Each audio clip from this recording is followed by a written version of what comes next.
Hi friends, ఇది తమిళ hero Vijayakanth గారి సమాధి చేసిన ప్రదేశం. ఇది ఆయన ఎంత ముఖ్యులో ప్రముఖులో ప్రతి ఒక్కరికి తెలుసు.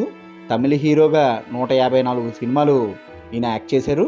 అలాగే రాజకీయంలోకి వచ్చిన దగ్గర నుంచి కూడా సుమారు ఒక 41 ఎమ్మెల్యేని తమిళనాడు రాష్ట్రంలోనే నెగ్గించుకొని చాలా ప్రముఖ పాత్ర రాజకీయంలోని పోషిస్తున్నారు.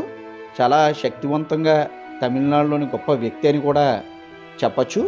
ఈయన పార్టీ ఆఫీస్ అది, ఆ పార్టీ ఆఫీస్లోనే ఈయన్ని సమాధి చేయడం జరిగింది.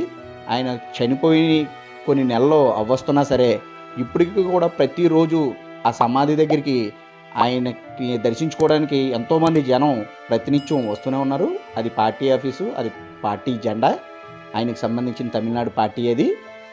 చూడండి, ఆయన ఎన్ని సినిమాలు యాక్ట్ చేశారో, ఎన్నో సేవా కార్యక్రమాలు చేయడం కానీ, రాజకీయంలో కూడా చాలా ఎత్తుకి ఎదిగిన వ్యక్తి. ప్రత్యేకంగా పార్టీ పెట్టి 41 మంది ఎమ్మెల్యేలు ఇప్పుడు ఉన్నారు. ఆయన భౌతికాయం సమాధి ఉన్న ప్రదేశానికి మనం నడుచుకుంటూ లోపలికి వెళ్దాం. బయట పువ్వులు అమ్ముకున్న వాళ్ళు ప్రతినిత్యం ఈయన కోసం పువ్వులు అమ్ముతూనే ఉంటారు. అవి ప్రతి ఒక్కరూ కొనుక్కొని అక్కడికి ఆయన దగ్గర తీసుకొని వెళ్ళి సమర్పిస్తారు. లోపలికి వెళ్ళిన తర్వాత అందరూ తీసుకొచ్చిన పువ్వులు ఆ బాక్సులో వేసి, తీసుకొచ్చిన వారు తీసుకురాలేని వాళ్ళకి కూడా పువ్వులు అందుబాటులో ఉంటాయి. చూస్తున్నారు కదా, అదే ఆయన సమాధి. తమిళే కాదు, అనేక భాషల్లో ఆయన నటించారు.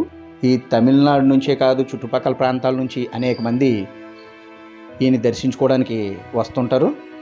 చూడండి, ఆయన్ని ప్రజలకి ప్రతినిత్యం చేరువ చేసి, ప్రతినిత్యం ఆయన గురించి తెలిసేలాగా ఇవన్నీ ఏర్పాట్లు చేసి ఉంచారు. ఇది ఆయన సమాధి. ఇక్కడే అతన్ని, ఈ పార్టీ ఆఫీసులోనే అతన్ని ప్రజల సందర్శనార్థం ఇక్కడ ఆయన్ని ఉంచారు. నేను కూడా అలాగా పువ్వులు తీసుకొని వెళ్ళి ఆయన దర్శించుకుంటున్నాను. కానీ ఇలాంటి గొప్ప మహానుభావులు సమాధుల దగ్గరికి రావడం కానీ, ఇలాంటి ప్రదేశాలకి రావడం కానీ చాలా గొప్ప విశేషంగా మనం భావించవచ్చు. ఈయన చేసే ఎన్నో గొప్ప పనులు ఆ ప్రదేశంలోని ఎవరిని అడిగినా తమిళనాడులోని చెప్తూ ఉంటారు. నేను కూడా ఆయన సమాధిని దర్శించుకున్నాను. అంత గొప్ప మహానుభావులు. వీళ్ళని సంస్కృతి సంప్రదాయం ప్రకారం వీళ్ళని కాల్చడం, దహనం చేయడం జరిగినా సరే వాళ్ళు ప్రజల మనసులోని ఎప్పుడూ గుర్తుగా ప్రజల సందర్శనార్థం ఒక ప్రదేశాన్ని అయితే ఏర్పాటు చేసి ఉంచుతారు. అదే ఈ ప్రదేశం. ఈయనకి ఒక భార్య, 2 మగపిల్లలు ఉన్నారు. ఎంతో సామాన్య స్థాయి నుంచి ఎంతో గొప్ప స్థాయికి ఎదిగిన వ్యక్తి ఇతను. ప్రతి ఒక్కరూ ఇక్కడికి వచ్చి తమిళనాడులో చూడకపోవచ్చు, అందువల్ల నేను ఈ వీడియో తీస్తున్నాను. ఈయనకు కెప్టెన్ ప్రభాకర్ మూవీ నుంచి స్టార్డమ్ రావడం మొదలెట్టింది. అక్కడ నుంచి అనేక హిట్లు మొదలైనవి. అలాగే ఫ్రెండ్స్, ప్రతి ఒక్కరూ కూడా మన ఛానల్ సబ్స్క్రైబ్ చేసుకోకుండా చాలామంది చూస్తున్నారు. ప్రతి ఒక్కరూ సబ్స్క్రైబ్ చేసుకొని నాకు సపోర్ట్ అందిస్తే మరెన్నో మంచి మంచి వీడియోస్ తీసి పెట్టడానికి అవకాశం ఉంటుంది. కనుక ప్రతి ఒక్కరూ సబ్స్క్రైబ్ చేసుకోండి, నాకు సపోర్ట్ అందించండి. ఈ ప్లేస్ అంతా కలిపి చాలా పెద్దది పార్టీ ఆఫీసు ప్రదేశం. గుర్తుగా అక్కడే పెట్టారు.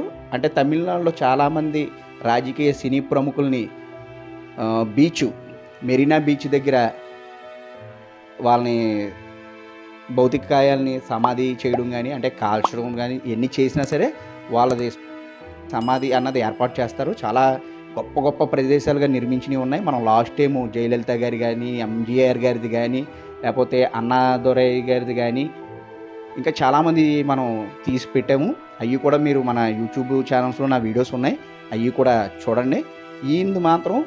ఈయన పార్టీ ఆఫీస్లో మాత్రమే పెట్టారు. మీకు కనుక ఈ వీడియో నచ్చితే మన ఛానల్ సబ్స్క్రైబ్ చేసుకోండి, లైక్స్ షేర్స్ చేయండి. Thank you for watching our videos. Me Kuppala Ravishankar.